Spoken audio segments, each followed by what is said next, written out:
Sejam bem-vindos a mais um episódio do Diocast. E hoje eu estou aqui com meu companheiro de Diocast, Jonathan Simeone, para responder todas as perguntas que vocês enviaram para a gente.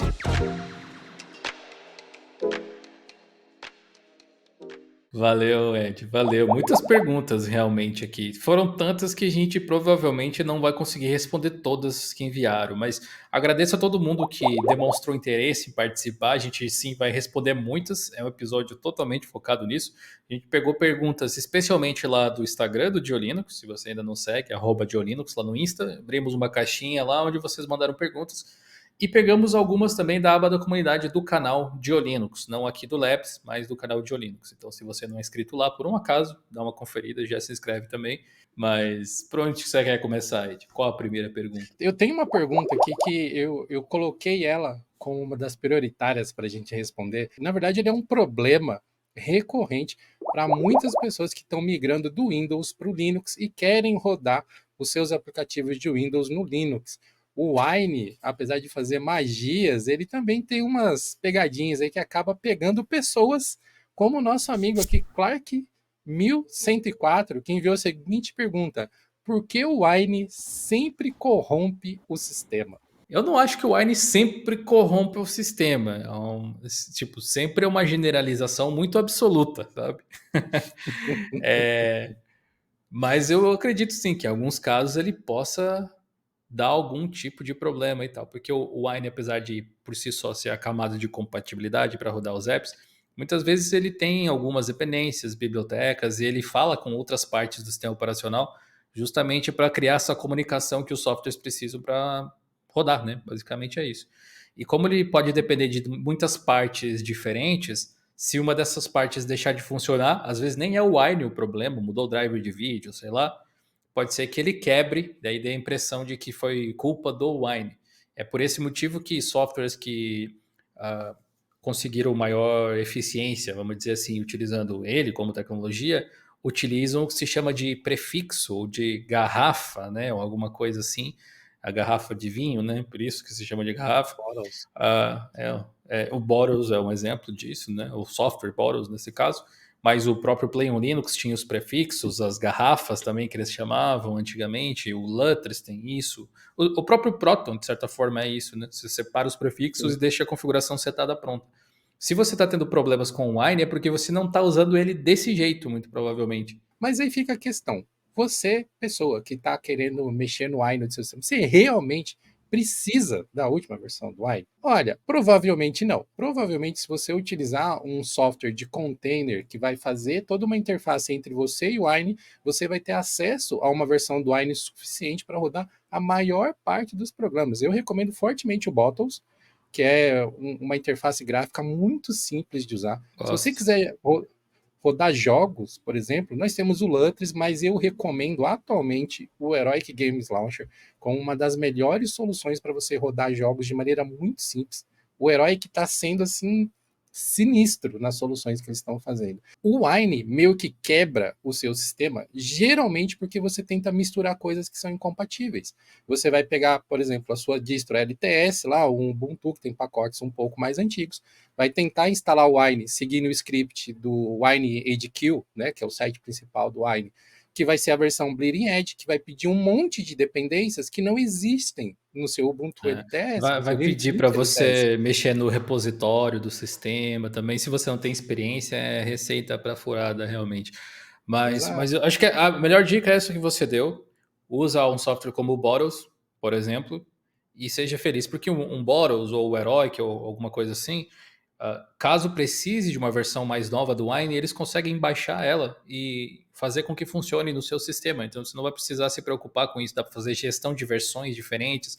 Você pode instalar um Sim. software dentro de um bottle, de uma garrafa, de um prefixo, e instalar outro software dentro de outra. Eles não vão conversar entre si, tipo, no sistema, eles vão ficar separadinhos ali. Não container por si só, porque não é isolado totalmente do sistema, mas assim, dá para imaginar como se fosse, né? São coisas Sim. separadas, ambientes separados. Os softwares vão achar que estão rodando em dois Windows diferentes, vamos dizer assim. Se vocês têm Uhum. dúvidas sobre como o Wine funciona, talvez esse seja um ponto, eu recomendo ver o vídeo que a gente tem no canal de Linux, que não é um tutorial, acho que está até no título, é uma explicação sobre como é a arquitetura do Wine por baixo dos panos e tal. Acho que vale a pena entender melhor antes de utilizar. Então, em vez de baixar o Wine para você mexer com o Wine para instalar algo direto nele no sistema, baixa um intermediário desses aí que a sua vida vai ser mais simples, provavelmente. Muitas pessoas estão ansiosíssimas para saber como que vai ser o próximo Pop OS. E a gente teve várias perguntas sobre o próprio OS e eu juntei algumas aqui que acho que a gente pode tentar abordá-las. O Luiz Gnome mandou aqui para a gente quando sai o Pop OS 2404. Ele deve ser baseado no Ubuntu 24.04, então logicamente precisa sair o Ubuntu primeiro. E também eles pretendem, pelo que eu percebi, já começar a botar o novo Cosmic aí para jogo nessa nova edição. Tipo, não vai ter um rebase no Gnome e depois, mais para frente, vai ter tipo uma ISO alternativa, alguma coisa assim. Então eles não devem estar com muita pressa. Eu diria que deve sair a versão final mesmo lá para o meio do ano em diante, inclusive. Então o Ubuntu sai agora em abril. E aí o Pop OS deve. O Mint mesmo costuma sair em maio, junho, para você ter uma ideia. E é um sistema que já sabe muito bem o que vai fazer, né? Como o Sim. Cosmic é um ambiente novo, vai passar por fases alfa, beta e coisa assim, eu diria que é para frente do Linux Mint até. Mas fiquem ligados que a gente traz aí no canal quando sair. Para você que quer acompanhar como que está a movimentação das distros, os lançamentos, você tem a nossa newsletter, que você pode se inscrever, caso você ainda não seja inscrito. Você recebe apenas um e-mail por semana com notícias curadas, bem redigidinhas ali para gastar o mínimo do seu tempo possível e te deixar o mais informado possível. Então, recomendo fortemente a nossa newsletter. Você também pode seguir a gente nas redes sociais, né? O @Diolinux no Instagram, que é o perfil oficial. E assistir toda quarta-feira o Diolinux News também, no Diolinux Labs. Ajuda. Que aí, é o combo da informação. Você nunca vai ficar desinformado sobre tecnologia, open source, sobre essas coisas, seguindo essas dicas. Mas, seguindo aqui no combo do Pop OS, a Cláudia Ouvidoria falou que ela tá tão ansiosa que não tem mais unha para roer. Quando que vai ter o Cosmic IDE disponível? Tô curioso para ver como é. Mas eu produzi um vídeo que no momento que esse podcast for publicado já deve ter saído, eu acho. Ou vai sair em breve, eu tô sempre perdido no tempo aqui, que a gente grava as coisas em semanas antes, às vezes. Mas eu testei o Cosmic novo pré-alpha, fiz um teste no Fedora, inclusive. No Fedora Silverblue. E aí vai ter um vídeo mostrando como ele funciona. Se ainda não saiu, deve sair em breve. Se já saiu, dá uma olhada no canal de Linux para conferir. Então agora já não estou mais tão ansioso assim, mas ele está ficando bem interessante, vocês vão ver. Sim, eu estou curioso para ver, porque eu adoro tecnologia, adoro ficar testando essas coisas. Então, com certeza, quando sair, eu vou estar na fila para testar. Mas eu acho que até essa é uma coisa que a gente meio que precisa tentar controlar para ter uma convivência mais saudável com a tecnologia, que é esse lance de ficar ansioso pelas novas versões, ansioso. E aí nós temos duas perguntas aqui que foram enviadas, estão as duas relacionadas com o processo de boot do Pop OS, que também já foram discutidas lá no nosso fórum. Então, se você quiser mais detalhes além do que a gente vai responder aqui, eu sugiro fortemente que você acesse lá o nosso fórum, plus.johnlinux.com.br, que tem discussões sobre esses dois temas lá. Primeiro, o Lucas Carneiro mandou aqui a seguinte pergunta para a gente. Por que o Pop OS não tem um arquivo do Plymouth boot screen que mostra o logo da distro? Eu acho que a gente já pode juntar com a próxima pergunta, porque é uma resposta só para as duas. O Danilo Calisto Oliveira também perguntou como faço para fazer dual boot e gerenciar dois HDs, um com Windows e o outro com Pop OS. É uma resposta para as duas? Não sei como, hein? Responde aí com uma frase só, então, quero ver. Por que o Pop OS não tem o Plymouth? Porque ele não utiliza o Grub para gerenciar o processo de boot, da inicialização do seu sistema. Ele usa o systemd boot. Então ele tem outras configurações e ele gerencia as entradas de sistema disponíveis usando outras ferramentas. E emendando já na mesma resposta, então, para que você possa gerenciar dois sistemas operacionais ou mais dentro do Pop OS, você tem duas opções. ou você pode usar uma ferramenta chamada Kernel Stub, que faz o gerenciamento das entradas de boot dentro do Systemd Boot, e aí você pode ter tantos sistemas quanto você quiser lá, ou você pode seguir um tutorial que eu vou deixar linkado no post desse episódio aqui e trocar o Systemd Boot pelo Grub, e aí ele passa a funcionar como a maioria das outras distros padrão, e você pode configurar o Grub, configurar o Plymouth, usar o Grub Customizer, por exemplo, que também tem tutorial aqui no canal, né, para você poder fazer o que você quiser na inicialização do sistema. A System 76 não tem uma tela de... Poderia ser o Plymouth, poderia ser outro software na tela de boot, né? Eles não têm isso porque eles não querem. Basicamente é isso. Porque o Pop! OS, nos computadores vendidos nos PCs, eles rodam em SSDs de NVMe de altíssima velocidade e o Plymouth desacelera o boot, na realidade. E com o EFI hoje em dia, tem as distros começaram a colocar aquele logo. Sabe quando você liga o PC? Vou pensar nesse exemplo, não porque eu estou fazendo propaganda para Asus, mas é porque a minha placa-mãe e daí toda vez que eu ligo o PC aparece o logo da Asus e embaixo aparece o logo do sistema carregando. Uhum. Então, esse é a tela de boot, assim. E, tipo, 2, 3 segundos depois, puf, tô na tela de login. Se tivesse um Plymouth aí, ia demorar mais. Se você prestar atenção, o Fedora não tem mais isso, o Ubuntu não tem mais isso, o Linux Mint é que tem a máquina de lavar roupa ainda lá no início, mas não é mais tão comum. O Debian não tem isso. As coisas mudaram a forma com que isso funciona, né? Então tem esse ponto ali. E é por isso que o Pop! OS não costuma mostrar o logo dele ali, porque só atrasaria. E também por uma questão estética, uma decisão deles, eu imagino aí. Se é pior ou se é melhor, depende do seu ponto de vista. Sobre o Dual Boot, além disso que o Ed falou, o kernel stub, opção padrão, por causa do sistema de boot, show. Uma documentação não tão amigável quanto poderia, mas funciona. Essa semana mesmo eu quis testar uma versão anterior do kernel que eu tinha aqui. Eu só dei o comando kernel stub e tal, troquei o kernel, apontando para as imagens ali. Você rebuta, ele já inicializa direto no kernel que você quer. Funciona bem. Instalar o Grub, que é outro bootloader, é uma opção. Outra opção ainda, além dessas duas, é usar o Refind para você usar o EFI.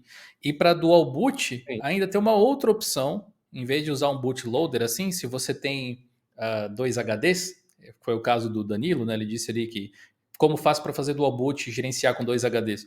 Basicamente, instala o Windows em um, instala o POP em outro, e gerencia o Dual Boot pela BIOS. Você não precisa se preocupar zero com o bootloader, nunca vai mexer com o bootloader do Windows, nunca vai mexer com o bootloader do Sim. Linux, eles nunca vão brigar entre si.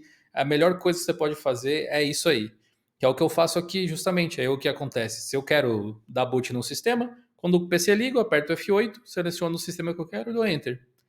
O equivalente é o Grub aparecer e você pressionar para baixo, para cima e Enter. É tipo a mesma quantidade de teclas que você digita, só que sem o Stred estar se preocupando com configuração, de sobrescrever alguma coisa e tal. Mas vamos dar sequência aqui, que ainda falta muita pergunta para ser respondida.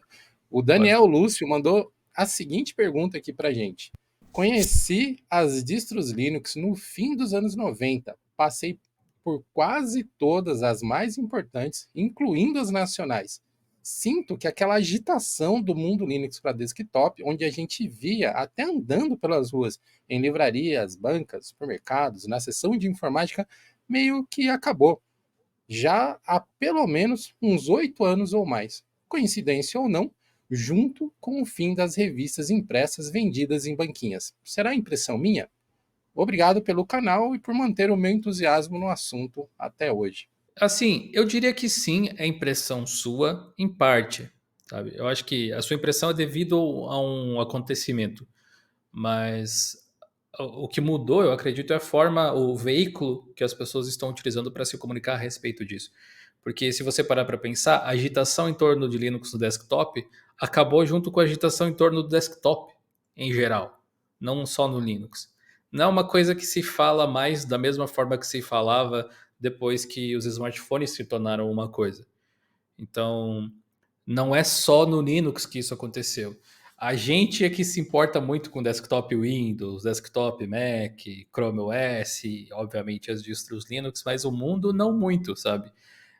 Pelo menos gerações mais novas têm muito menos contato com essa forma tradicional de computação que a gente tem. E Se você tinha a impressão de interesse e agitação através de andar pelas ruas com as livrarias, bancas, eu lembro de ter as revistinhas com CDs realmente e tal, supermercados, sessão de informática, é porque essas sessões também sumiram dali.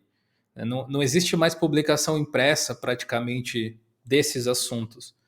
Então, sumiu dali não só as coisas de Linux que você prestava atenção, daí a impressão sua, mas sumiu de computação em geral. Hoje a gente vai na internet dessas coisas. O fato da gente ter conseguido talvez manter o seu entusiasmo por tanto tempo assim, dá até um quentinho aqui no coração, mas mostra também que você começou a se informar por outras mídias. E aí as outras pessoas também começaram a consumir esse tipo de conteúdo pela internet, através de blogs, de sites, de fóruns e coisas desse tipo, do YouTube, claro. Hoje em dia de podcast também, vídeos verticais, hoje em dia também é uma tendência, né? Já passou do Sem seu dúvida. pico aí, já se estabeleceu como um formato bem mainstream. Então, são essas coisas que mudou. Mas a agitação no entorno do desktop realmente baixou um pouco, não só no Linux, como eu disse, mas, enfim, é essa leitura que eu faço, sabe? Todo o contexto de desktop deu uma boa baixada.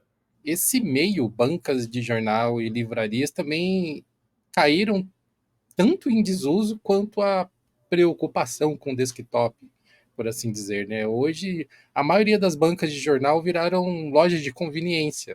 Revistas, jornais, impressos são secundários nessa banca. Você vai nela para comprar outras coisas, né? Pelo menos as É, próximas aqui de onde eu moro viraram realmente. lojinhas de conveniência. Então, mudou bastante, mas eu concordo que houve uma migração de mídia. Por exemplo, quando você estava respondendo aqui, eu fiz uma pesquisa aqui no YouTube, por exemplo, por canais que tem Linux no nome.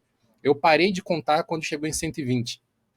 Então, assim, Olha aí. sem filtro por país nem nada, eu só pesquisei Linux dentro do YouTube e listei somente canais, não vídeos. Então, eu parei de contar no 120 e ainda tinha muita coisa para rolar. Então, é assim, eu acho que essa meio que agitação migrou para outros canais e a gente meio que vai sendo permeado pelo que a gente está mais exposto. Então, se Realmente. você passa muito tempo no YouTube ou se você passa muito tempo ouvindo podcast, você vai acabar tendo mais contato com determinadas coisas, assim, determinados nisso, pela força do algoritmo também, que vai te pegar em algum momento, né?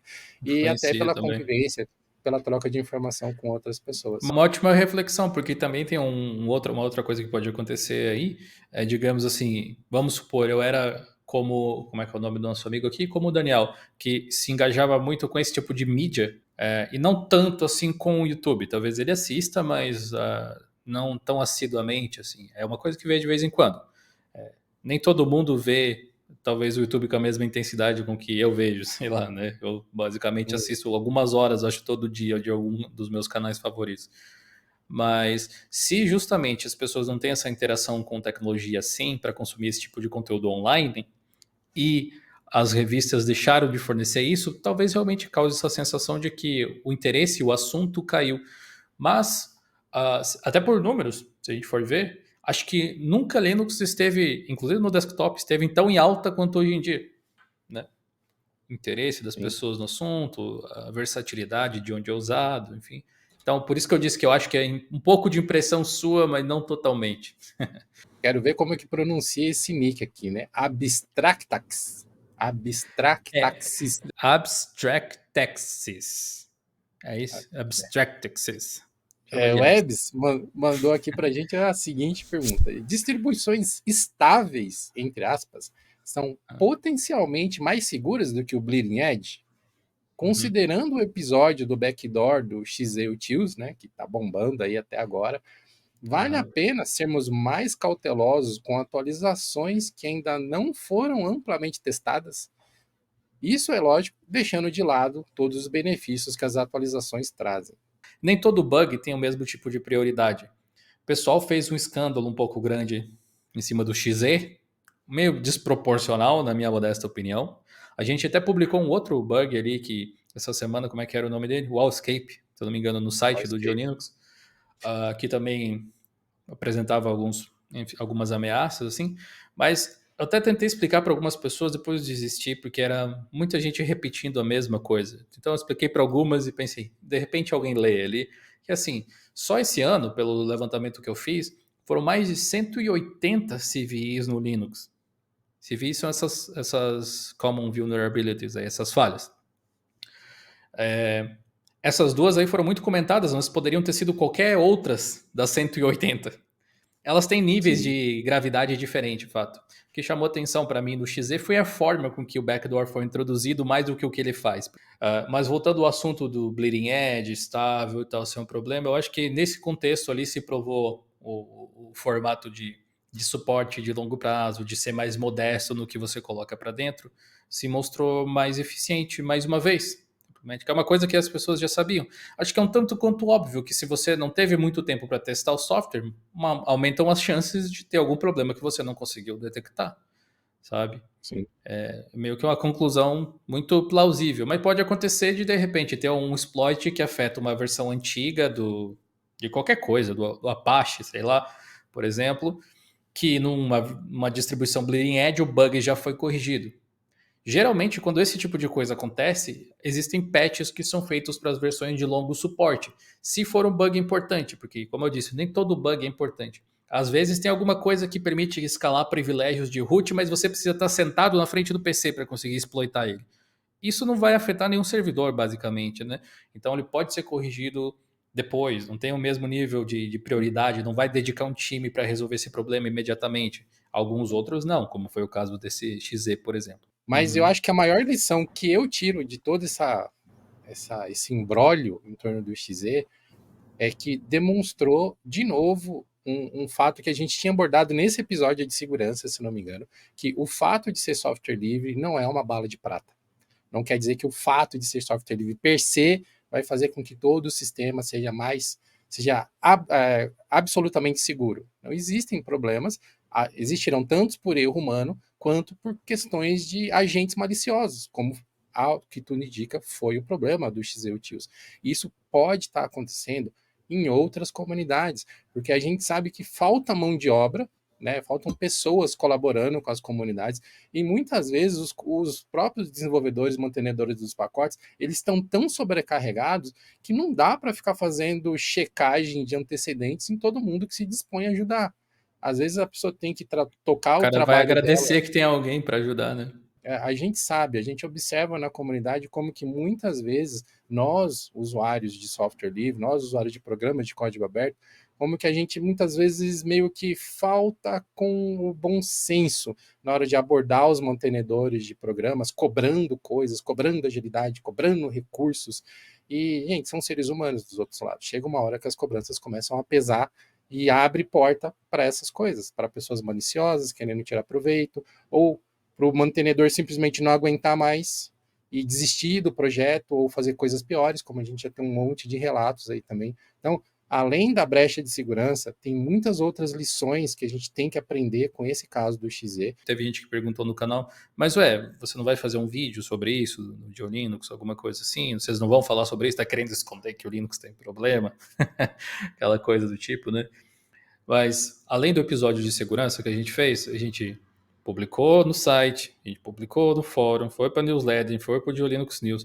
Eu até expliquei, o único lugar em que a gente não produziu foi o canal GeoLinux. Ali a gente tem outro tipo de conteúdo hoje em dia, e eles são produzidos às vezes com semanas de antecedência. Então, os vídeos que foram para o ar, eles aconteceram antes mesmo do problema ter acontecido. E aí tem algumas outras questões. Por exemplo, como eu disse, só esse ano, pelo que eu percebi, o Linux tinha mais de 180 CVEs de gravidades diferentes. Eu não fiz vídeo sobre nenhum deles. Não é esse exclusivamente. Eu não fiz vídeo também sobre nenhum CVE do Windows, nenhum CVE de Mac. Não é um assunto que a gente aborda com frequência ali no canal, porque, acima de tudo, é algo extremamente passageiro.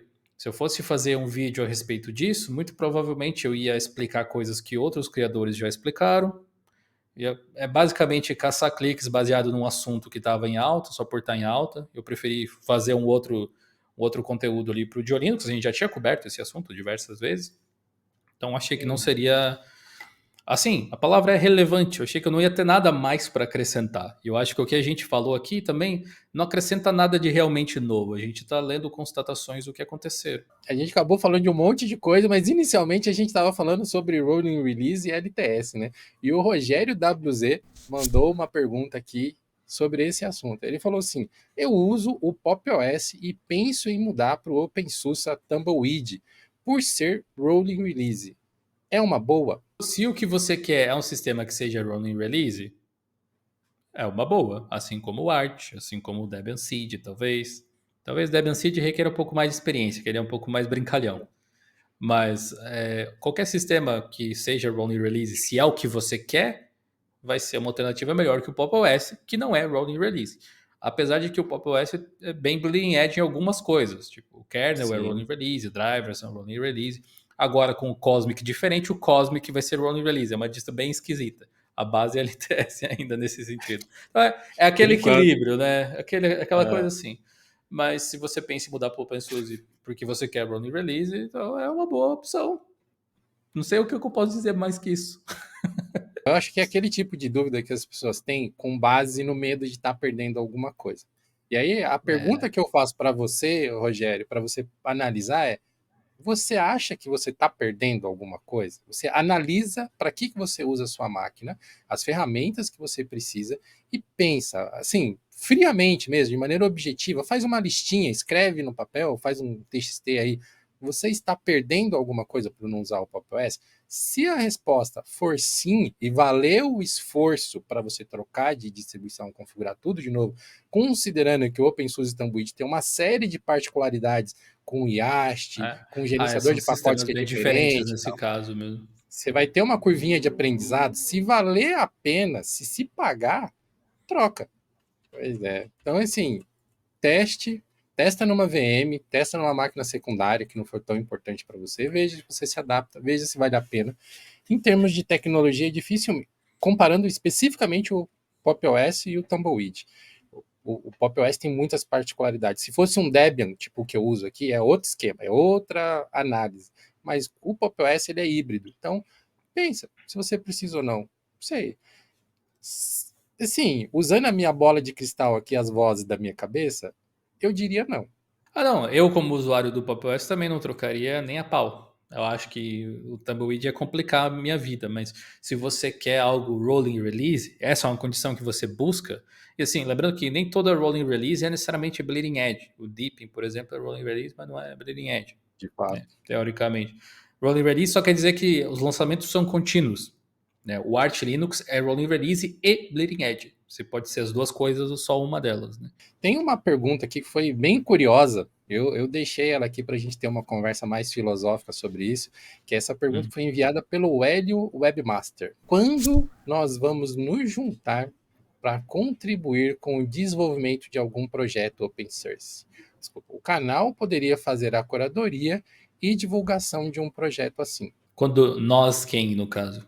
Tá, mas Azar vamos assumir merece. que vamos assumir vamos assumir que nós sejamos as pessoas que hoje trabalham no Diolinux e mais um punhado aí da comunidade. Eu acho que isso já acontece, né, de certa forma.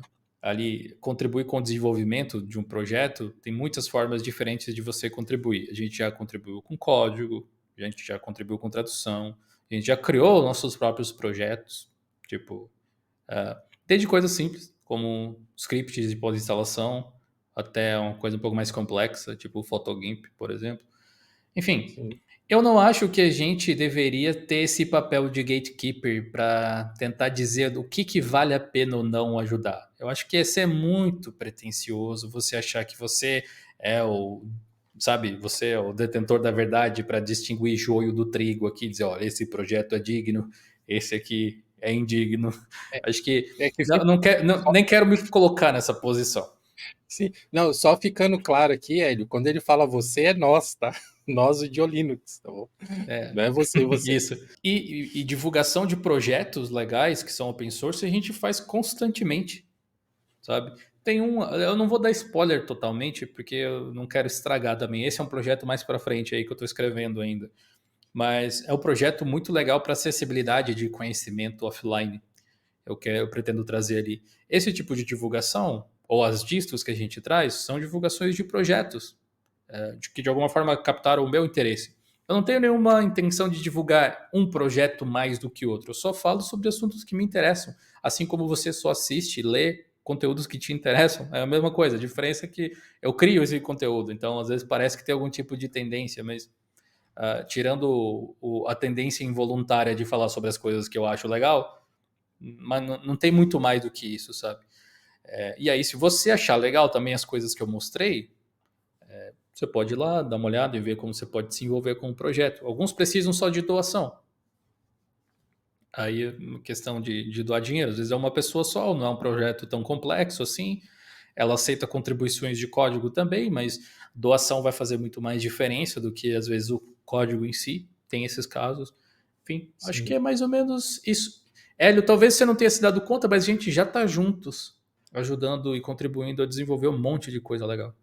Eu vou complementar isso aí citando um desenho da Pixar. Eu acho que é da Pixar. Tem aquele desenho Formiguinhas, que basicamente é um formigueiro, né? Milhares de formigas ali trabalhando juntas, e a cada temporada, a cada verão, alguma coisa assim, elas são atacadas por um enxame de gafanhotos que vão lá roubar toda a produção de comida das formiguinhas, tal. E sim, são algumas dezenas de gafanhotos contra algumas milhares de formigas, e os gafanhotos vencem. E tem um momento ali do desenho que os gafanhotos estão discutindo assim, meu, essas formigas são umas idiotas. Tipo, aqui a gente vai lá, a gente é um punhadinho aqui, a gente vai lá e faz o que a gente quer. E aí o líder dos gafanhotos falam, claro, elas não sabem da força que elas têm. Elas não sabem que individualmente, quando elas se unirem, elas podem acabar com a gente. E a gente não faz questão nenhuma que elas saibam disso. A gente vai continuar exercendo a nossa vantagem. Então, assim, onde eu quero chegar com esse exemplo, com essa anedota? Que não precisa ser nós. Você, eu, o Dio, outras pessoas, individualmente, nós somos ordens de grandeza mais volumosos do que todos os programadores que provavelmente já existiram na história do software livre. Então, se você tomar uma ação, eu tomar uma ação, o Dio tomar uma ação e assim sucessivamente, provavelmente a gente vai ver uma mudança no cenário de software livre que não tem precedentes na história. Então, algumas vezes, para coisas maiores, precisam de comunidades se moverem, mas toda mudança começa com uma coisa pequena. Então, você fazer a sua parte, você fazer o que está ao seu alcance, e dessa forma talvez você incentive outras pessoas a verem que tem coisas ao alcance dela que ela pode fazer também, isso pode virar um efeito borboleta, pode virar um efeito manada positivo que pode fazer uma mudança gigantesca. Então, eu tenho começado a contribuir com bugs reports em alguns projetos que eu uso. Contribuí com 2 bugs no Heroic, um no Vanilla OS. Estou tentando ver coisas que eu posso dar um feedback positivo, porque eu não sou um programador, então eu tento descrever, passar o máximo de informação possível para tentar ser útil. Isso é uma coisa, um bug report é uma bem estruturadinho, da forma que seja útil para os programadores, é uma maneira de você colaborar. Se você puder colaborar com dinheiro, ótimo. Põe no Google, por exemplo, o nome do projeto que você gosta e Get Involved. Você vai encontrar formas de se envolver com o projeto, ajudando financeiramente ou não com ele. O filme que você falou se chama Vida de Inseto, uma animação da Pixar de 1997. Marcou muito a Isso. minha infância, por isso que eu sei. Realmente é um ótimo filme. Eu assisti alguns meses atrás de novo. A animação é bem mais pobre do que eu lembrava, né? O tempo não foi É, tão feliz, tão gentil não com ela. envelheceu tão bem, não. Mas ainda assim é um ótimo filme, assim, especialmente para ver com as crianças e tal. Tem aquelas lições Pixar que dá para você aproveitar. Eu acho que o Joe Linux ocupa um espaço que às vezes eu subestimo até de importância para agregar a comunidade no entorno do assunto, sabe? Às vezes eu sinto que eu estou fazendo menos do que eu poderia. E se eu for ser assim 100% prático, acho que todo mundo faz menos do que poderia, né? Sempre dá para fazer algo mais. Mas hoje em dia estou mais ok com a ideia do Linux ser um meio pelos quais pessoas, como por exemplo o Hélio aqui, podem chegar, se comunicar, se expressar e a gente trazer esse assunto para discutir, para falar justamente sobre ajudar, sobre fazer, sobre criar. É, educação tem muito desse papel, apesar do Linux ser um híbrido de educação com entretenimento, sim, eu diria. A parte de educação, eu já recebi vários depoimentos muito tocantes e que me deixam extremamente satisfeito e feliz de pessoas que conseguiram ter o seu primeiro contato com determinada tecnologia, ou que se formaram, que conseguiram emprego, que usaram os nossos materiais como base, professores usando os vídeos nas universidades, nas escolas. Enfim, a gente ocupa um lugar muito privilegiado, foi muita sorte ter conseguido montar tudo isso com uma comunidade tão legal no entorno, sabe? Às vezes eu esqueço que isso é muito difícil de fazer, muito incrível que tenha dado certo. Não sei nem como, não me pergunte como deu certo. Mas, enfim, agora que a gente está aqui, falar sobre esses assuntos se tornou um pouco mais fácil, né, do que costumava ser na internet. Então, acho que a gente já deu muitos passos positivos. E a partir disso, você pode aprender a identificar projetos pessoais que você gosta, né? De gosta e usa a nível pessoal, igual o Ed falou, e aí tentar se engajar mais diretamente com ele, se você achar que deve. Ou simplesmente, às vezes, o fato de você divulgar os vídeos que a gente faz já ajuda a promover mais ainda um determinado conteúdo, um projeto, uma distro que a gente mostrou, ou pegar o link da distro e compartilhar, falar sobre ela, montar você a comunidade Brasil da distribuição XYZ. Muita coisa que dá para Sim. fazer. A caminhada é longa, mas ela sempre começa com o primeiro passo. A próxima pergunta foi enviada pelo André Galhardo 600.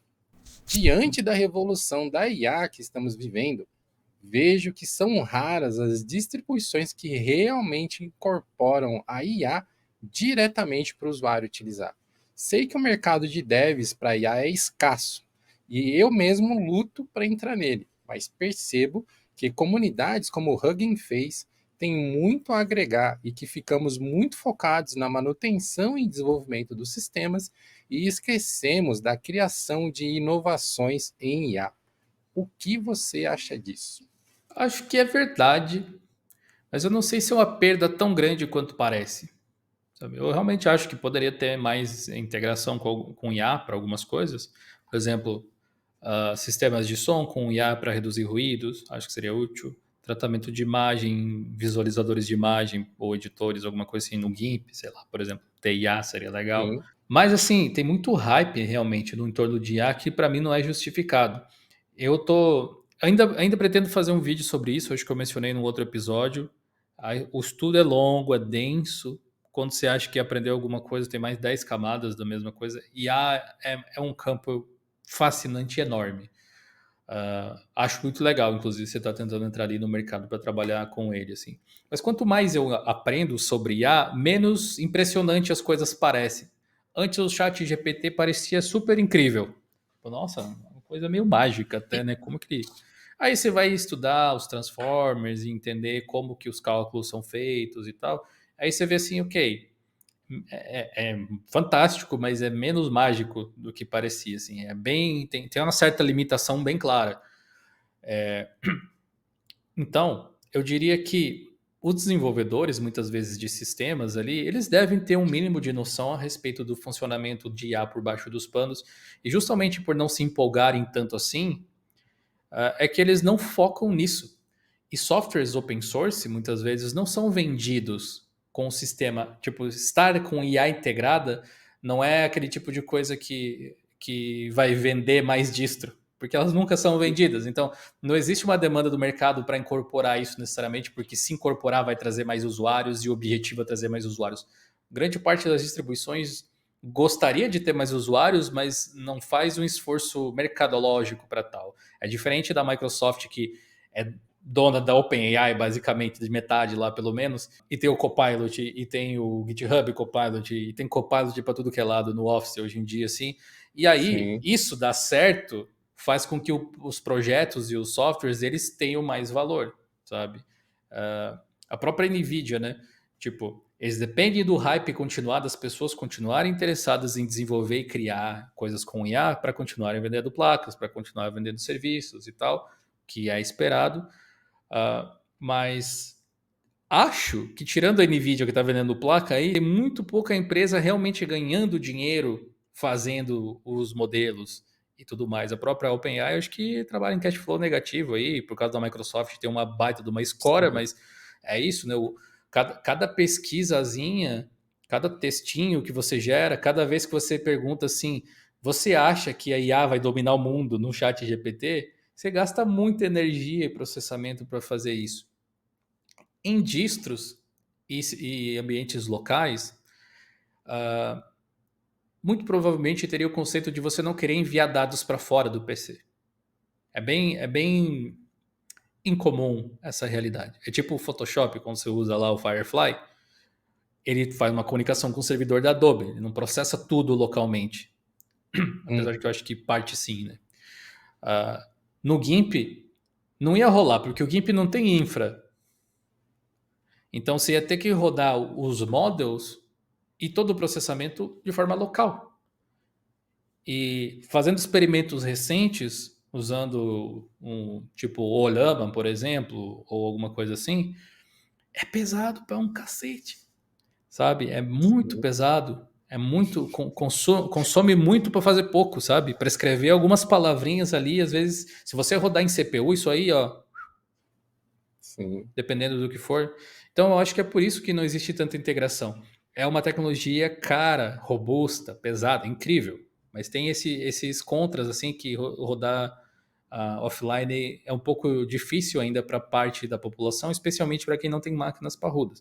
Ainda quero fazer um vídeo mostrando opções, mas essas limitações existem, né? Até a gente podia até tentar de repente falar com a Nvidia, ver se eles conseguem mandar uma placa para a gente conseguir fazer esse vídeo em menos tempo, né? Mas enfim, É. eu acho que é Eu uma já, pena que não tenha tanta IA integrada, mas eu acho que é natural também que não tenha. sim, eu vou até sugerir aqui, André, um vídeo do Fábio Akita, onde ele fez testes e fez vários benchmarks rodando modelos de IA numa estação local, e você vai poder perceber pela descrição do vídeo dele, eu vou deixar linkado aqui no post desse episódio, que é um computador que não é exatamente qualquer pessoa que consegue comprar, entendeu? É uma máquina assim, tipo, no nosso fórum lá não é difícil as pessoas chegarem lá com uma máquina e falar, eu estou aqui com dual core, eu estou com quad core, eu estou com um Xeon, desses Xeon da China, com, sei lá, uma placa de vídeo de 10, 15 anos atrás, às vezes. Aí você imagina uma distro que vem com um sistema de IA integrado. Simplesmente essas máquinas estão fora do mercado, não vão rodar mais. É. Esses A computadores não têm menos recurso para que rodar. a menos que tipo uma Canonical, uma Red Hat, alguma coisa assim, forneçam a infra, daí você roda remotamente, tipo o Copilot funciona no Windows, por exemplo. Eu, Mas eu acho que isso não deveria inibir as pessoas de estudarem formas de integrar um pouco de elementos de IA dentro dos seus softwares, como eu disse, né? Se você conseguir utilizar ferramentas. Acho que até tem algumas, na verdade, né? Como é que é aquele Easy Effects que funciona com o Pipewire? Eu não sei se ele usa alguma coisa de IA, mas ele tem algumas coisas mais simples, assim, que já ajudam a reduzir ruído, a modificar o áudio.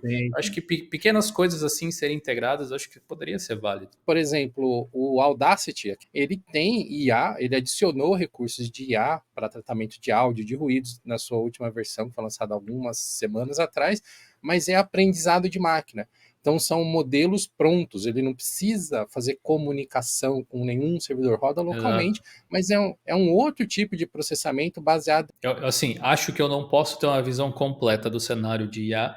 Talvez o André seja mais experiente do que a gente ali, até por aparentemente estar tentando trabalhar na área. Uh, mas se existe uma forma de fazer com que certos projetos open source, distros e tal, integrem alguns elementos de algum campo de IA, seja qual for, e isso trouxer realmente benefícios para os usuários, talvez seja questão de mostrar para os desenvolvedores essa possibilidade. Porque não dá para assumir que o cara que desenvolve lá para o desktop está antenado sobre IA do mesma forma com que talvez o André esteja e saiba como integrar as duas coisas. Talvez ele até tivesse interesse, mas ele não tem tempo de estudar aquilo e ele tem que entregar o trabalho dele, ele quer entregar o trabalho dele. Então, melhor garantir fazer um negócio mais um negócio bem feito sem IA do que tentar fazer algo e não conseguir fazer por não ter tempo de estudar, por ter outro trabalho. Enfim, tem esses poréns assim. Se você, André, acha que existe uma possibilidade que a gente não está vendo, porque, como eu disse, talvez me falte essa visão, justamente, seria legal você ajudar a gente a descobrir esses elementos, talvez no nosso fórum, fazer alguma publicação onde você cite alguns exemplos de integração que seria relativamente fácil, entre aspas, aí de fazer, e aí criando esse awareness, pode ser, até vai na linha lá do que o Hélio tinha perguntado antes, criando esse conhecimento no entorno do assunto, a gente vai ajudar a contribuir com outros projetos para que eles cresçam de formas diferentes. Olha, E de eu acho que fato, essa pode ser uma boa. como você está estudando para entrar na área, às vezes até você fazer um exemplo funcional de uma coisa mais simples, assim. Eu não sei se no Hugging Face tem um modelo, por exemplo, que incorpore, digamos, todos os manuais de softwares de linha de comando do terminal do Linux. Ou incorpore o TLDR lá, por exemplo. Que você consiga rodar no terminal e ele consiga corrigir seus comandos enquanto você digita, alguma coisa do tipo. O ZSH, ele tem um predict baseado no histórico dele que já ajuda bastante, né? Mas se tivesse uma forma de ser mais previsível ainda, não sei se IA realmente solucionaria esse problema ou se o que o ZSH faz já é o mais do que o suficiente. Enfim, É, esse é um exemplo de possibilidade. Ou você entrar no terminal da sua distro e pedir assim, como eu instalo tal programa? Tipo, eu mostrei que dava para fazer integrando o chat GPT, como é que era o nome daquele programa? Agora eu esqueci.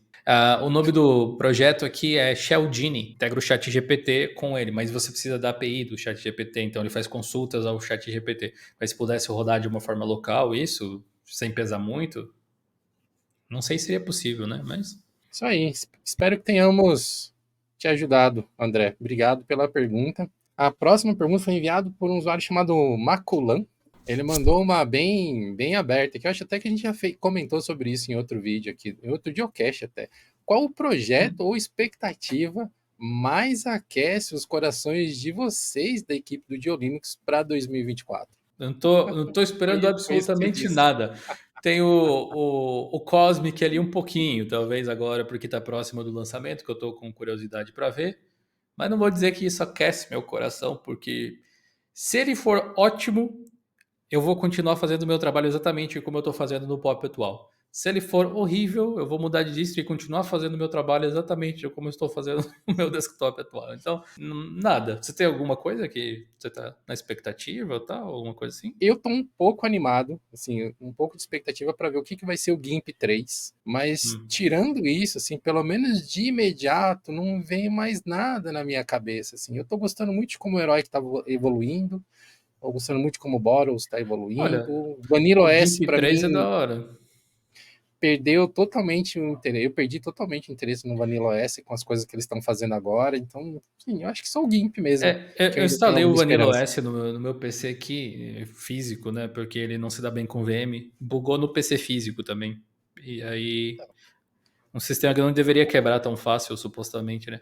O GIMP 3, assim, confesso para você, Ed, que eu tenho uma expectativa para ver também, mas assim, eu entendo por que que acontece assim enfim, não poderia fazer outra coisa além de dar um tapinha nas costas dos valentes que desenvolvem ele. Mas quando sair a versão 3, você já vai ficar com a sensação de que tá velho de novo. Porque ele tem essa dificuldade de desenvolvimento, é um projeto muito complexo, infelizmente. Então, eu realmente não tenho nenhuma expectativa, mas o pessoal que está assistindo, ouvindo aí, se tiver, comente aí o que está aquecendo o coração de vocês, que o meu tá meio gelado ultimamente. Ó, vamos passar para o próximo aqui. O Diego Costa 3711 mandou para a gente a seguinte pergunta: sobre o sistema mais usado do mundo, Linux, o Android, o que falta para ele ser mais popular no desktop e usado no desktop? Seria aplicativos? Cara, o que falta para ele ser mais usado no desktop é ele tentar ser um ambiente desktop. Não é esse o Era o que eu ia objetivo do dizer. Android. Que, que falta para ser É, popular no desktop é ele querer ser usado no desktop. ele não é, ele já é o sistema operacional mais usado no mundo, mais até do que o Windows, provavelmente em quantidade de dispositivos ativos Sim, sim. funcionando, Ou de longe, sabe? muito mais.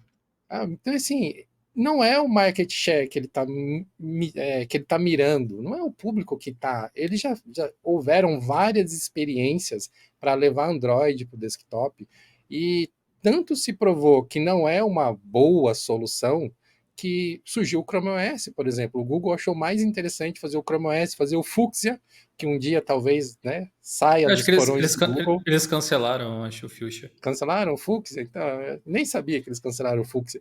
Mas o Android ele tem um nicho e uma funcionalidade que pode ser expandida de diversas formas. A gente tem o DeX da Samsung que prova que ele pode ser sim um desktop muito bom. Existem outros programas que fazem essa função de desktop também, mas não é o que o Google quer, não é o que interessa É, para ele. Então, eu acho que é é difícil. por aí. É por aí. O que falta para ele ser mais popular no desktop e mais usado no desktop? Um modo desktop. O Android não tem um modo desktop exatamente. Ele tem a função de poder rodar os aplicativos em janela, hoje em dia, coisas assim.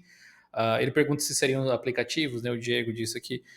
Em parte, talvez, alguns aplicativos que são usados em desktop não estão disponíveis para Android, mas eles não estão justamente porque eles são feitos para desktop. O Android não. Mas isso pode ser que mude. O Chrome OS é o Android para desktop, teoricamente, né? Os apps de Android Hum, instalam nele, rodam nele, então é meio que o equivalente ali. sim, sim. E eu acho que o Google deve ter investido muito nessa coisa dos aplicativos Android em janela, justamente por causa do Chrome OS, imagino. Então, fica de olho no Chrome OS, ele é o Android de desktop, por assim dizer. Mas o Android Android não é desktop porque ele não é desktop. De fato. Basicamente é isso. Dando sequência aqui, o Kelvin Patrick mandou aqui. Qual distro Linux de nível intermediária e avançada tem os melhores recursos? Eu não sei se a gente diz alguns nomes ou explica por que a pergunta não tem muito sentido. Melhor para quê?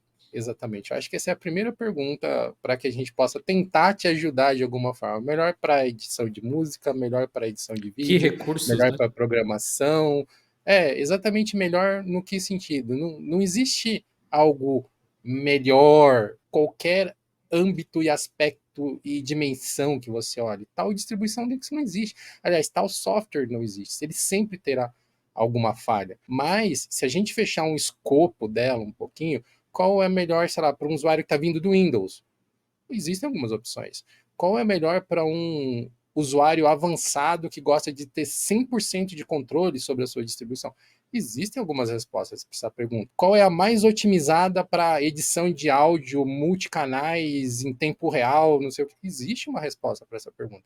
Mas melhor, apenas melhor, é impossível responder. O lado do troll é que, como elas são customizáveis, teoricamente todas elas podem ser tudo isso. E ainda diria assim, ó, segmentando a pergunta, como definir o que é uma distro de nível intermediário? Avançado e iniciante é um pouco mais simples de se ver. Iniciante é, eu imagino, né, alguém que não conhece Linux, não conhece computadores, conseguiria fazer algumas coisas. Avançado, só quem gastou muito tempo estudando talvez consiga tirar o melhor dos proveitos. Agora, intermediário é um degradê muito esquisito ali, que é difícil de definir. Se as pontas é difícil de definir, o e-mail é mais difícil ainda, né? E melhores recursos é tipo, o que é melhor para você? Como para você dizer, olha, esse recurso é imperdível. Mas como ficou a meu cargo citar alguns nomes, acho que o que pode se encaixar aqui pode ser o Arch Linux, por exemplo, pode ser o Gentoo, talvez, avançada, tem recursos de compilação que pode agradar algumas pessoas ali. Que mais que pode ser avançado? Acho que NixOS. o Nix, realmente. Até o Debian Unstable, talvez. Alguma coisa assim. O Debian Seed. Não tanto quanto, eu acho, mas. Enfim, tem recursos legais, sim, porque o Debian é bem interessante a forma com que o sistema é estruturado, mas ele, nessas versões instáveis, pode requerer que você tenha um pouco mais de cuidado no manejo para não quebrar o seu sistema. Então, De talvez fato. seria algo que um usuário avançado poderia fazer, imagino. Não sei se para você, mas para mim, usuário avançado, às vezes, assim, ok, tem essa coisa do controle que às vezes a pessoa quer, mas muitas vezes o cara avançado, ele só quer fazer o trabalho dele e quer que o sistema fique o mínimo no caminho. Se for possível o sistema nem se fazer presente, seria o ideal, sabe? Porque o software, o programa que ele está precisando usar para fazer o trabalho, não tem a ver com o sistema operacional, ele só roda nele. Cara, eu Sei lá. concordo tanto com você sobre isso. Na minha vida profissional, assim, eu trabalhei em muitas coisas diferentes. Eu meio que me encontrei como profissional quando eu deixei de me importar com a ferramenta. Passei a me importar muito mais com o produto que sai lá na ponta, com a finalidade. Qual é a ferramenta? Qual é o programa? Ela pode me ajudar ou pode me atrapalhar, mas ela é só a ferramenta. Fazer aquilo acontecer depende muito mais de mim do que da ferramenta. Acho que é mais ou menos por aí, assim. É, como funciona para mim, talvez funcione para outras pessoas também. O Emanuel Vittorio É, com dois O no mandou, final. mandou a seguinte pergunta aqui para gente. Acham que gamers e afins são afastados do Linux por conta da compatibilidade com alguns jogos? A gente fez um episódio sobre isso, né? Sim, com certeza. Com certeza. Uma parte deles, né? Não diria todos. Eu acho Sim, que o fato do seu jogo favorito não rodar na plataforma te afasta dela meio que naturalmente, né? Não tem muito o que fazer. Alguns softwares companion para os jogos, talvez, alguma coisa assim, pode ser que afaste. Um pouco de ignorância sobre o sistema, o fato de você precisar instalar na sua máquina, de você geralmente não comprar um computador que já vem com Linux pré-instalado e tal. Então, são esses elementos assim. Mas eu acho que, como tem um podcast inteiro sobre isso, vale a pena conferir, caso você queira uma resposta mais profunda, né? Mas a resposta curta é sim. Eu acho que sim. concordo. Recomendo também fortemente assistir esse episódio do Geocache. Ele está disponível aqui no YouTube, em vídeo, em áudio, no Spotify, em outras plataformas de podcast também. Bom, seguindo aqui, o Thiago Silva B perguntou: o Orion S já foi um destaque por ter uma distro leve. Até o momento, não tem mais essa opção. Qual sistema Linux leve seria a melhor opção atualmente? O Zorin Lite não tem nada de super especial, na real. Ele é leve, sim, mas ele é leve porque ele usa XFCE. Então, qualquer outra distribuição que use XFCE, qualquer não, mas vai, grande parte das distribuições que usam XFCE, desde que não seja muito customizada, cheia de troços, assim, vai ser tão leve quanto o Sim. Zorin era. Eu acho que uma sugestão muito fácil, tão semelhante quanto a proposta do Zorin OS, seria o Linux Mint XFCE. Mesma base, mesmo XFCE, quase a mesma organização visual. Eu sugeriria o Artcraft. O Artcraft, se eu não me engano, eles têm uma versão que é XFCE também. É um pouco mais difícil de se adaptar no começo, porque é uma base Arch Linux, né? Não é igual o Linux Mint, tal, que é tão amigável. Mas em termos de leveza, seriam algumas opções. Pelo menos as que eu Ah, recomendaria nesse momento, assim, né? existem até ambientes mais leves, né? Se a leveza for a única pauta, você pode tirar muita coisa. Você nem precisa de desktop environment. Você pode ir direto para o Window Manager. O MVL Cardoso mandou a seguinte pérola aqui pra gente: como instalar múltiplos discos no Umbrel? Instalo outros, mas o único que aparece disponível é o disco principal. Então, o Umbrel é um software que você roda em cima de um outro sistema operacional, tipo um Ubuntu, um Debian, alguma coisa assim. Eles dão preferência para o Ubuntu e Debian especificamente, mas acho que roda em outros também. Ele cria um ecossistema com uma interface por cima para você acessar, tem vídeo no canal, tal, faz a gestão ali dos containers Docker. E o que acontece? O Umbrel não faz gestão de discos. Ele é, se você acessar lá por SSH ou lá, se você está rodando de repente dentro do sistema com interface, abre a sua home, você vai ver dentro da home uma pasta chamada Umbrel. Toda a configuração e recursos dele está dentro daquela pasta especificamente. Se você apagar aquela pasta, você apaga o Umbrel do computador. Tipo, simples assim, inclusive. Só fica os containers, eu acho, de Docker, para você remover manualmente depois. Então, pensando desse jeito, fica um pouco mais simples de entender. Se o disco não está aparecendo, é porque o Ubuntu não está vendo ele. Para o Umbrel, alguma aplicação do Umbrel reconhecer aqueles discos, você precisa apontar aquele caminho. Por exemplo, o Umbrel tem um aplicativo chamado Files, que é um software open source muito legal. Eles criaram um único binário multiplataforma, que é um gestor de arquivos web, que você pode instalar em qualquer lugar. Você baixa literalmente um único arquivo, ele é. Uh, e se o disco tiver montado no sistema, ele vai reconhecer lá. Mas se você instalar um container tipo o Plex, por exemplo, ou o Jerifim para fazer streaming, e os seus vídeos tiverem nesse segundo HD, você, dentro da configuração do Plex, você precisaria apontar o caminho desse disco. Mas como o Plex está preso dentro de um container, talvez você tenha que dar o caminho lá através do Docker Container, ou usar o Portainer para fazer isso. Então, realmente é uma coisa um pouco mais técnica, complexa, mas é gestão de servidor, basicamente, né? Se o disco não está aparecendo, é porque muito provavelmente ele não está montado. Se ele está montado e não está aparecendo, pode ser questão de permissões. Se está tudo certo e nada é reconhecido, aí eu realmente não faço ideia. Talvez seja o caso de pedir ajuda no suporte lá no fórum do Umbrella, de repente tem alguma coisa diferente. Eu não tenho o que acrescentar porque eu nunca utilizei o Umbrel. Então, meus dois tostões sobre esse assunto é: se nenhuma das sugestões que o Dil sugeriu te ajudarem, você pode postar lá no fórum do Obrel ou postar lá no nosso fórum, plus.geolinux.com.br. Faça uma boa descrição, assim, não economiza na descrição do que você fez, de como está a configuração do servidor, o que você já mexeu. Provavelmente alguém da comunidade vai conseguir te dar uma força. Agora a gente tem um nome grande aqui, hein? O Fábio Augusto Bittencourt Trunk 9565. Caramba. Ele mandou a seguinte pergunta: como instalar e configurar o PC Linux OS em um MacBook Air?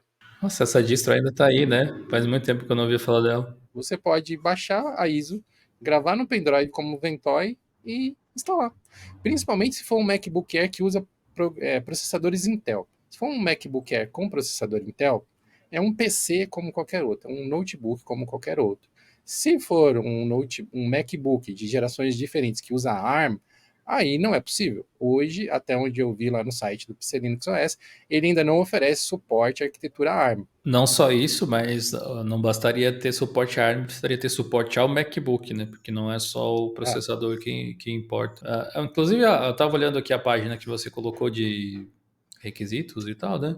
Me impressionou ali, ele tem suporte a placas de vídeo CIS e Matrox e tal. Essa é uma velharia, né? Eu vejo essas placas de vídeo CIS, me dá até um calafrio, que é tanto problema que eu tinha com esse negócio fazer funcionar. Bem, realmente, em tese, deve funcionar no MacBook Air Intel. E se você já tentou, Fábio Augusto, e não está conseguindo, posta lá no nosso fórum uma descrição mais detalhada de quais são as dificuldades que você está enfrentando e tal. Aí a gente consegue ajudar por lá com mais detalhes, talvez até com algum outro tutorial que a gente já tenha postado num dos nossos canais. O Hearthbreaker Make Me Feel tem uns nick que dá uma Maravilhoso. vergonha alheia de falar em voz alta. Ele mandou aqui para a gente o seguinte: como fazer o backup de um aplicativo Flatpak que já está instalado na minha máquina para instalar em outra ou formatar o meu sistema que, por sua vez, não está mais disponível no repositório oficial. Até hoje, nunca tive uma resposta. Eu lembrei daquelas perguntas assim, por que você nunca responde as minhas perguntas? Dá vontade de dizer assim, vamos pular essa. O Azaghal vivia fazendo isso. Eu É, adorava quando o Azaghal fazia isso não, mas a gente não vai no pular. Vamos, Nerdcast. vamos responder a Não, pergunta do Heartbreaker Make Me Feel. eu vou chamar de HB. Basicamente, o que você quer é fazer um app image. É isso. Você quer ter um aplicativo que você possa mover de um lugar para outro, apenas copiando o aplicativo, sem se preocupar com reinstalação de sistemas, essas coisas assim. Se você pesquisar na internet, você vai encontrar vários tutoriais sobre como criar os seus próprios app images. Inclusive, lá no nosso fórum, o usuário, se não me engano, Nathanael, que é um desenvolvedor, ele publicou um tutorial, tenho quase certeza que foi ele, um tutorial bem extenso sobre criação de app image, com vários detalhes, várias informações e tal. Eu acho que tem várias formas de resolver o problema, mas tem também como fazer backup de Flatpak. Se você salvar esses arquivos, por exemplo, você tem backup dos dados, né? O software Flatpak em si, você pode usar um programinha muito interessante chamado Package Transporter, tá no FlatHub, inclusive. Ele permite que você faça isso, justamente. Você meio que salva e reinstala depois. E também tem outros softwares, tipo o Warehouse, também está no FlatHub, que você pode utilizar para fazer backup dos dados. Enfim, tem formas. Eu acho que na linha de comando tem como fazer, eu só não lembro de cabeça como é. Tem como você salvar um Flatpak. Mas existem também aplicativos .flatpak, que é o pacote inteiro, para você instalar na linha de comando. Mas tem como fazer sim, e você pode utilizar essas tecnologias aí se você quiser. Ou você pode fazer um script, por exemplo, para reinstalar as coisas, porque ainda que eu ache que eventualmente as configurações dos seus Flatpaks possam ser dignas de serem salvas, o app em si, a menos que você não consiga instalar realmente ele mais, não sei se vale a pena, porque pode ser que tenha atualizações, por exemplo, aí você vai querer instalar a versão antiga em vez de instalar a nova. Tem vídeo, por exemplo, se esse for o caso, às vezes por algum motivo, tem vídeo no canal Labs explicando como se faz rollback de Flatpak para versões anteriores, por exemplo. Várias opções, hein? Até algumas que nem eu conhecia aí. Bom, vamos lá, Dio. A gente já te respondeu aqui com detalhes, muitas perguntas, mas agora é hora do papum, sim. Agora é hora do jogo rápido. Tá bom. Vamos lá. Só a resposta curta e objetiva, curto e grosso. O Felipe Catânio, 1273. Eu sinceramente esperava que fosse Caetano, mas se o Ubuntu OS tivesse dado certo, seria de fato um concorrente direto do Android? Uma pergunta engraçada: se o Ubuntu OS tivesse dado certo, seria um concorrente do Android? Se ele tivesse dado certo, ele teria dado certo. Então, sim, eu acho. O Gil já fez um episódio inteiro lá do Diolinux sobre o que faz um projeto dar ou não certo. Eu vou deixar o link aqui na Eu gosto descrição. desse vídeo. Eles, você usa o exemplo do Windows Phone, se eu não me engano, que é, meu, Uhum. fantástico. Recomendo fortemente assistir esse vídeo. O Lucas, com você, se fosse para resolver apenas um problema de distros desktop, qual seria? Eu acho que o calendário do Gnome é centralizado demais. Eu colocaria 2 pixels para direita. Não, zoeira. Acho que o problema grande para você resolver, que resolveria na verdade muito, seria a compatibilidade de software. Acho que isso daí, se fosse possível. Que eu acho que é o principal fator que segura as pessoas. Se o software rodar, realmente o sistema operacional não importa tanto assim. Eu iria mais ou menos por aí, mas eu iria para o lado da compatibilidade de hardware. Funcionasse em mais hardwares, sem precisar se preocupar com instalação de drivers, de firmware, essas coisas assim, eu acho que venceria muitas barreiras de entradas para muitas Pode máquinas, ser. mundo Mas aí eu lhe afora. pergunto, o que faria eles funcionarem nesses hardware? Software. O Alerta Divinópolis 2879 mandou. Bom dia. No caso é boa noite já, né? Como instalar o certificado digital no Ubuntu e se tem alguma opção que seja gratuito, tanto para e-mail quanto para documentos. A gente tem um tutorial lá no fórum, né? Sobre isso, mas aqui não é uma coisa só também. Essa não dá para responder tão rápido assim. Depende do certificado, eu acho. Certificado é algo muito genérico. Existem certificados governamentais, A3, A não sei o que lá, não sei o que lá, que dependem de uns passos específicos para instalar. Se você quer só fazer a assinatura digital de e-mail, por exemplo, ou de repositórios do GitHub, você pode usar o GPG que existe em qualquer máquina Linux. Você pode gerar um certificado local e fazer o upload dele com uma chave pública. Então, assim, Uhum. minha sugestão, Alerta Divinópolis, é posta lá no fórum mais detalhadamente que tipo de certificado é, qual certificado é, em que sistema operacional você está tentando instalar. É no Ubuntu que ele disse, né? E a Isso. gente consegue te responder por lá de uma maneira mais elaborada, porque tem algumas nuances aí em instalação de certificados. E muda até de navegador para navegador, por exemplo. Clos Renato perguntou: essa aqui é para você, Gil, especificamente. Qual editor de texto você acha melhor usar em Linux? Versão Debian, no Google Chrome OS Flex. Qual editor de texto que eu acho melhor usar em Linux? Depende para quê editar texto. Eu escrevo muito no Google Docs, mas ele não é nativo de Linux, ele é na nuvem, né? Agora, dos que rodam local, eu uso muito o Gedit, meio bloquinho de notas para editar coisas. Ele nem faz mais parte do Gnome padrão, mas no Pop! OS ele ainda é, e eu nunca achei por bem mudar. Para editar texto, no terminal, geralmente eu uso o Nano. Quando preciso de algo mais avançado, eu costumo usar o Vim, mas é bem raro até. Eu uso mais o Nano do que o Vim. A versão Debian, não sei o que ele quer dizer, talvez que rode nesses sistemas, né? Esses daí rodam nesses sistemas. O Todos. Chrome OS Flex, se você habilitar o Linux dentro do Chrome OS Flex, é um Debian justamente. Então, esses você tem acesso a isso. Para editar código, eu gosto do VS Code. Gosto de usar ele. E você poderia instalar do Chrome OS Flex ele também. Acho que é mais ou menos por aí. Tem alguns aplicativos de Android, meio bloco de notas. Enfim, para switch Office offline, eu costumo usar o OnlyOffice e o LibreOffice, dependendo do documento. Basicamente são os softwares que eu utilizo também. Eu prefiro o Vim sobre o Nano, eu raramente uso o Nano. O Bitilapia perguntou: você trabalha com a área de TI? Desculpa a pergunta, conheço seu canal faz pouco tempo. Eu não tenho outro emprego além do Diolinux. Então, eu faço a TI do Diolinux, por assim dizer, a infra. E também, antes, vamos voltar então no tempo antes do Diolinux, eu costumava dar aulas e dava manutenção de computadores também. Cheguei a trabalhar em empresas que formatava PC, trocava peça, montava PC, essas coisas assim. E aí, trabalhando nessa escola, eu dei aula de muitas coisas diferentes na parte de software, mas eu também dei aula de redes. Eu tenho um currículo vasto assim em assuntos até. Nessa época demandou bastante, desde design, desenvolvimento web. As escolas pagavam os treinamentos para gente, eu fiz tudo isso aí. Basicamente, aí eu conseguia ministrar cursos de tudo isso aí. A gente até falou um pouquinho sobre isso também no último episódio do Geocast, né, onde a gente fala sobre como que a gente migrou para Linux. E a gente entrou até um pouco mais de detalhes sobre como que era a nossa carreira pregressa. Mas Uhum. falando especificamente de mim, no momento eu não trabalho mais com TI, né? Eu estou em marketing digital, mas sim, eu era da área de TI. Eu fui analista de suporte, analista de infra por muito tempo. Quando eu era trainee de suporte, teve uma vez que eu fui trabalhar de roupa totalmente branca, sei lá de onde que eu tirei isso na minha cabeça, e foi exatamente nesse dia que teve uma falha de comunicação num cabo de rede que passava embaixo do piso falso de um dos andares do prédio que eu dava suporte. Aí eu tive que entrar todo de roupa branca Ah, embaixo daquele piso que estava lá tipo há 20 anos instalado, lá tinha poeira lá do tempo da Santa Ceia. Bom, aí o resultado eu deixo para a mente de vocês imaginar. Só que nesse é. dia eu fui embora mais cedo. Ah, CH Zanata mandou aqui pra gente. Qual é a data de lançamento do GIMP 3.0? confesso que eu não sei. Você pesquisou qual que é a data? Está previsto para ser lançado em maio desse ano, em maio de 2024. Ah, tá Como próximo.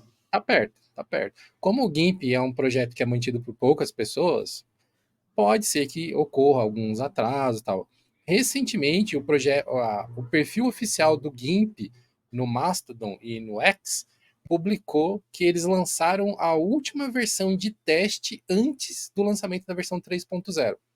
Então, o 2.9.9, alguma coisa assim, foi lançado há umas 2 semanas atrás e esse vai ser o último release antes do 3.0 oficial. Então, falta muito pouco para a gente poder ver o GIMP 3.0, tá chegando. Outro nick difícil de ler aqui. O KViniK mandou aqui para a gente.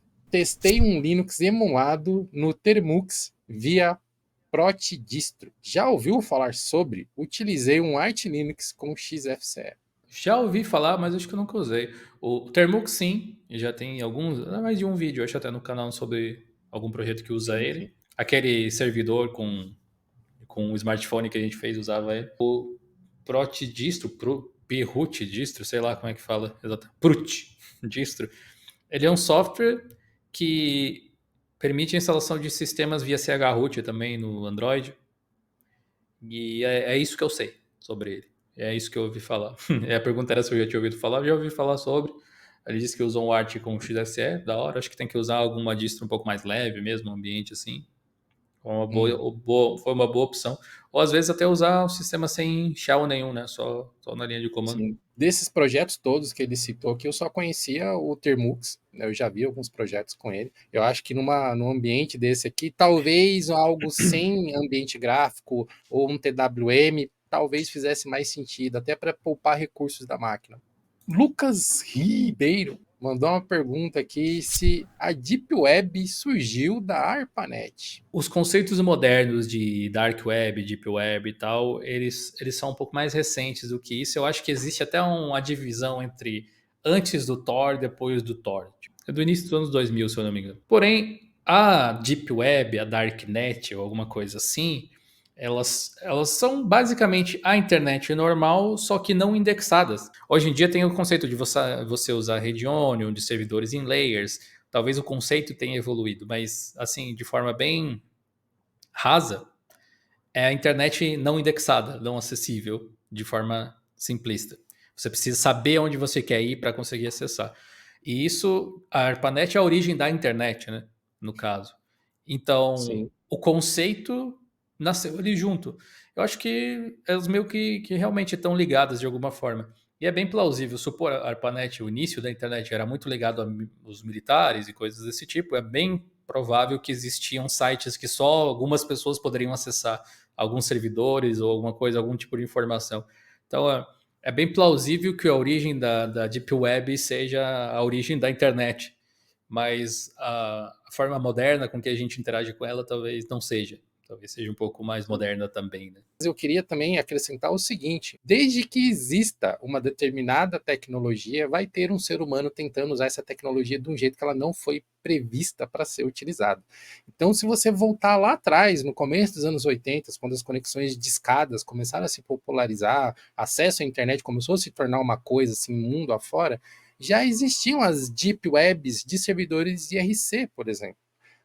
os servidores privados de RC que compartilhavam arquivos piratas, músicas era mais difícil, mas enfim, todo tipo de conteúdo que você não poderia compartilhar na rede pública sem ter algum tipo de problema legal, alguma coisa, já existiam servidores privados para isso. Meio que Deep Web é um termo meio contemporâneo, moderno, para se reportar uma determinada parte da internet, mas geralmente as pessoas usam ele fora de contexto, às vezes até de maneira errada. Então, a Deep Web não necessariamente é ilegal. Como o Gil disse, é qualquer site que não é indexado. Agora, se você está falando de redes ilegais, aí a gente está falando de Dark Web, são outras coisas, é uma camada um pouco mais para baixo. Tudo semântica, né? Definições modernas para a mesma coisa. É tipo você dizer assim, computador. Se você hoje em dia falar computador, o que as pessoas vão ter na cabeça é uma imagem, talvez do celular, ou talvez de um laptop, alguma coisa assim. Se você isse para os anos 2000 e falasse computador, iam pensar num negócio todo branco com teclado e mouse. Voltar lá para os anos 50, vocês iam pensar talvez num prédio. Esse é um computador. Voltar mais um tempo, ia ser lá a máquina do Turing, alguma coisa do tipo. Então, a mesma palavra significa coisas diferentes ao longo do tempo, né? E acho que esse é o caso justamente aí do conceito da Deep Web. Hoje em dia significa uma coisa diferente do que significava talvez muitos anos atrás. O BGC Gabriel não mandou uma pergunta. Ele esqueceu aqui, estava com fome, esqueceu do ponto de interrogação, mas ele mandou aqui para a gente o seguinte: servidor de e-mail open source. Sabe que eu não conheço tantos? Até eu conheço, eu acho que eu não sei o que, que roda por trás dos Roundcube da vida, mas eu sei que tem o Zimbra. O servidor de e-mail é uma camada abaixo, na verdade. Por exemplo, o Roundcube, ele é um aplicativo web que pode ser rodado no Nginx ou no Apache, mas ele acessa um servidor de e-mail, que é o MTA, né, o Mail Transfer Agent. E aí existem vários projetos. Existe o SendMail, que é um pouco mais antigo. Existe o Postfix, que é mais antigo. Existe um programa do Apache que eu não conhecia, esse eu fui pesquisar, que é o Apache James, que aí sim é um projeto fora do Apache, né? Mas tem um muito, muito, muito antigo e que eu tive o desprazer de trabalhar com ele durante algum tempo até eu conseguir trocar para o Postfix, que era o Exim, que é um serviço de um servidor de e-mail, né, um mail transferente muito, muito, muito antigo, muito, muito básico. Tá aí desde os princípios dos primórdios do Linux e provavelmente você que está ouvindo a gente aqui nesse Geocast tem ele instalado na sua máquina. Porque sabe quando você está usando algum programa que manda Vamos ver. aquelas mensagens de root para a sua máquina e aparece ali no seu terminal um e-mail? Quem faz aquela transferência de e-mail, quem lê aquilo é o Exim. É, no meu sistema ele não existe. No Debian tem.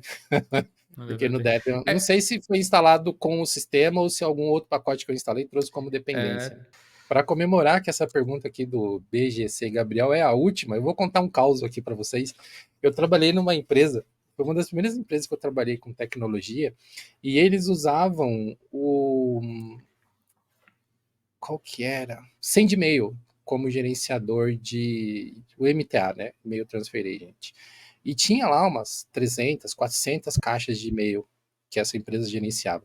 O índice de spam era brutal, assim, era o servidor vivia no talo pela quantidade de spam que chega. E é lógico, o SendMail ele tem vários recursos de segurança que você pode utilizar, mas já é uma aplicação meio cansada. Já era na época, isso há 20 anos atrás. Hoje, então, provavelmente nem se fala. E aí eu fiz lá como meu estagiário, né, cheio de gás, de vontade de resolver as coisas, eu fiz um MVP. Eu montei um servidor Postfix, fiz toda a configuração de antivírus, de anti-spam, ativei lá filtro bayesiano e tal. Apresentei para o meu supervisor, ele adorou, a gente fez a migração e foi um sucesso. Assim, sei lá, a gente caiu de 500 spams chegando nas caixas postais dos usuários para 2, 3 spams chegando por dia. Então, fantástico, né? Sucesso total no projeto. Mas eis que o diretor de informática dessa empresa recebe uma carta de um outro diretor dizendo que após a mudança do serviço de e-mail, ele parou de receber spam.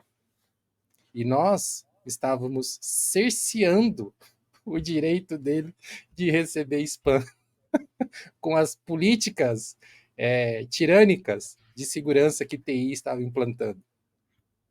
Parece piada, gente. Se fosse 1º de abril, vocês iam dizer que era pegadinha, mas não, eu realmente passei por isso numa empresa. Eu acho que é na época que e-mail era novidade, né?